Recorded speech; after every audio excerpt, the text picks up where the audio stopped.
दारावरची थाप भाग 2. आम्हाला ते घर विकून बरीच वर्षे झाली होती, परंतु त्या जुन्या घरात घडलेल्या घटनांची छाया माझ्या मनावर कायमची कोरली गेली. त्या घरात अचानक प्रकट झालेली ती भयानक रहस्यमय शक्ती जणू काही पुढे कायमची माझ्या आयुष्यात उतरली होती. गॅलरीमध्ये उभी ती स्त्री, तिचा तो किळसवाणा चेहरा, डोळ्यातील भीतीदायक चमक, तिच्या ओठांमधून गळणारे रक्त आणि परत ये अशा इशाऱ्याने केलेली खूण आजही माझ्या डोळ्यासमोर उभी राहत होती. रात्र झाली की तिचा चेहरा माझ्या स्वप्नात दिसायचा. ती मला घेऊन जाण्यासाठी येत आहे असे जाणवायचे. तिचे हळूवार पाऊल, थंड श्वास मला घाबरून सोडायचे. मी घरात एकटा असताना मला वाटायचे ती मागेच उभी आहे. दरवाजा खिडक्या उघडत असताना वाटायचे ती बाहेर तर उभी नसेल ना. हे आजवर प्रत्येक दिवशी मी अनुभवले होते. आम्ही ते घर सोडले जरी असले तरी त्या स्त्रीची सावली माझ्यासोबत आली होती. दिवसेंदिवस तिची आठवण मला त्रास देत होती.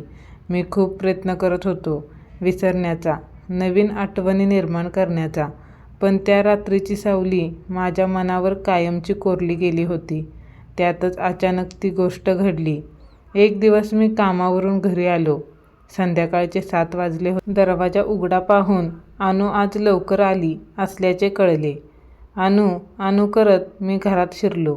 आलात का तुम्ही? हातपाय धुवून घ्या, मी चहा टाकते. अनुचा प्रेमळ आवाज घरभर पसरला. मी घाईने जाऊन सर्व गोष्टी उरकल्या आणि हॉलमध्ये येऊन बसलो. आम्ही एका बंगल्याच्या आउटहाऊसमध्ये भाड्याने राहत होतो. आमच्या या नवीन घराला बाल्कनी नव्हती, त्यामुळे आमचे सर्व बसणे बोलणे हॉलमध्येच असायचे. थोड्याच वेळात अनु वाफाळते चहाचे कप घेऊन हसतमुखाने येताना दिसली.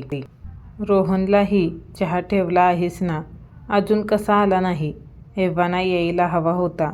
मी चहाचा कप घेत दरवाजाकडे बघत आमचा मुलगा रोहन विषयी विचारले. तो आता 3ऱ्या कक्षेत शिकत होता. तुम्ही घ्या, येईलच तो आत्ता. मला तुम्हाला एक आनंदाची गोष्ट सांगायची आहे. अनु आनंदात असल्यासारखी बोलली. अरे वा, फारच खुश दिसतेस. नक्की काय कारण आहे आनंदाचे? काही खुशखबरी आहे की काय? मी मिश्किलपणे तिला छेडण्यासाठी तिच्या पोटावर हात फिरवत विचारले. जाऊ द्या हो, इतकी वर्ष झालीत लग्नाला, पण तुमचा फाजीलपणा काही बंद होत नाही. लटक्या रागात अनु बोलली. तिचे ते बोलणे, ती घटना आजही माझ्या डोळ्यासमोर जशीच्या तशी उभी आहे. खरे तर झाले असे की अनुला प्रमोशन मिळाले होते. बातमी ऐकून मी खूपच खुश झालो होतो. पण तिने जेव्हा ऑफिस शिफ्ट झाल्याचे सांगितले तेव्हा मी विचारात पडलो. अनुला दुसऱ्या शहरात जावे लागणार की काय? तिला सोडून मी कधीच राहिलो नव्हतो. एकदा राहिलो होतो तर काय घडले होते तुम्ही मागच्या भागात वाचलेच असेल. पण पुढच्या बातमीने माझा जीव भांड्यात पडला. ऑफिस याच शहरात होते, फक्त एरिया बदलला होता. पण माझा आनंद जास्त काळ टिकला नाही. तिने एरियाचे नाव सांगितले. कलानगर. काय कलानगर? म्हणजे तोच आपला जुन्या घराचा एरिया. म्हणजे अनु रोज त्या भागात जाणार. या विचाराने मी चिंतातूर झालो. अनु, तू नोकरी सोड, मी गंभीरपणे म्हणालो. काय? कशी सोडू? तिने डोळे विस्फारून पुढे विचारले. तुला माहिती आहे ना, आपली आर्थिक स्थिती ठीक नाही. मला काम केल्याशिवाय पर्याय आहे का? पण ती जागा, ते सर्व मला अजूनही आठवते. त्या स्त्रीची भीती. तिने तुला काही केले तर? मी काळजीत बोलत होतो. हे समजून तिने मला हळूच जवळ घेतले. माझ्या केसांमधून हात फिरवत तिने समजवण्याच्या सुरात म्हणाली. फक्त तुला आठवते ते राजा, असे किती दिवस घडून गेलेल्या घटनांना आठवत राहणार आहेस आणि ते सर्व तेव्हा संपले आहे. माझी चिंता करू नकोस. मी काळजी घेईन. त्या घरासमोरूनही जाणार नाही. मग तर झाले ना. मी पण माझे विचार बाजूला ठेवून तिच्या निर्णयाला संमती दर्शवली. अनु आता दिवसभर त्याच भागात जाऊ लागली. मला नाही म्हणून थोडी थोडी काळजी वाटायचीच. तो दिवस उजाडला. मला सुट्टी होती. रोहन अभ्यास करत बसलेला होता. अनु घाईघाईने दुपारची घरी शिरली आणि सोफ्यावर येऊन बसली. तिचा चेहरा शिनलेला दिसत होता. उन्हामधून आल्यामुळे थकली असेल म्हणून मी किचनमध्ये जाऊन पाणी घेऊन आलो. पाणी पिऊन झाल्यावर तिला काय झाले, इतक्या लवकर घरी कशी आलीस याविषयी विचारले. अनु बोलू लागली, आज मला ऑफिसच्या कामासाठी आपल्या त्या जुन्या घराच्या एरियात जावे लागले होते. मी तर उडालोच. काय, तू नाही गेलीस ना तिकडे? तू ठीक आहेस ना? मी आशेने विचारले. मला शांत राहण्याची खूण करत ती पुढे बोलू लागली. हो, मी ठीक आहे. मी गेले होते तिकडे. त्या घरासमोरून जाताना समोरच्या इस्त्रीवाल्याने मला ओळखले. मी ते दुकान आठवण्याचा प्रयत्न केला आणि अनु पुढे काय सांगते आहे ते ऐकू लागलो. मी समोरून जातच होते तर पलीकडून आवाज आला. मी वळून पाहिले तर इस्त्रीवाले काका होते. त्यांनी मला आत बोलवले. त्यांचे घर मागेच आहे ना. मी तिथे गेल्यावर त्यांनी आत त्यांच्या बायकोला आवाज दिला. त्यांची बायको मला बऱ्याच वर्षानंतर पाहून खूप खुश झाली होती. दोघा दाम्पत्यांनी मला चहासाठी बळजबरीने घरात नेले. चहा दरम्यान बऱ्याच अनौपचारिक गप्पा झाल्या. चहा पिऊन झाल्यावर मी कप खाली ठेवला आणि निघण्यासाठी उठायला लागले. मला खरं तर त्या भागात थांबायची इच्छा नव्हती, पण तेवढ्यात त्या दोघांनी एकमेकांकडे बघून काहीतरी खुणावले आणि मला खाली बसवले. तुमच्या नवऱ्याबरोबर झालेल्या त्या भूत स्त्रीच्या घटनेविषयी महत्त्वाचे बोलायचे आहे, असे बोलत त्यांनी तुमच्याबरोबर घडलेली प्रत्येक गोष्ट सांगितली. अजून काय म्हणले ते? पुढे सांग, मी उत्सुकतेने विचारले. पण अनु, माझ्याबरोबर घडलेली घटना तर फक्त मला, तुला आणि तुझ्या घरच्यांनाच माहीत होती. मग त्यांना कशी कळली? माझ्या प्रश्नांचा रोग समजून अनु पुढे बोलायला लागली. मलाही हाच प्रश्न पडला. त्यांनी ती घटना इतकी तपशीलवार सांगितली कशी हे मला पण कोडे पडले. त्यांनी ती घटना इतकी तपशीलवार सांगितली की एक क्षणासाठी मला वाटले की ती घटना त्यांनीच अनुभवली आहे. मग ते पुढे बोलू लागले. ते म्हणाले की तू ह्या बिल्डिंगमध्ये कोणत्याही स्त्रीचं भूत नव्हते. ते तर एक नाटक होते. तुमच्या त्या शेजारच्या काकांनी तुमच्याबरोबर ते नाटक रचले होते. अनु पाणी पिण्यासाठी थांबली. माझे तर काळीजच फाटले होते. हा माझ्यासाठी आश्चर्याचा खूप मोठा धक्का होता. काय म्हणजे? मग मी बघितले ते नक्की काय होते?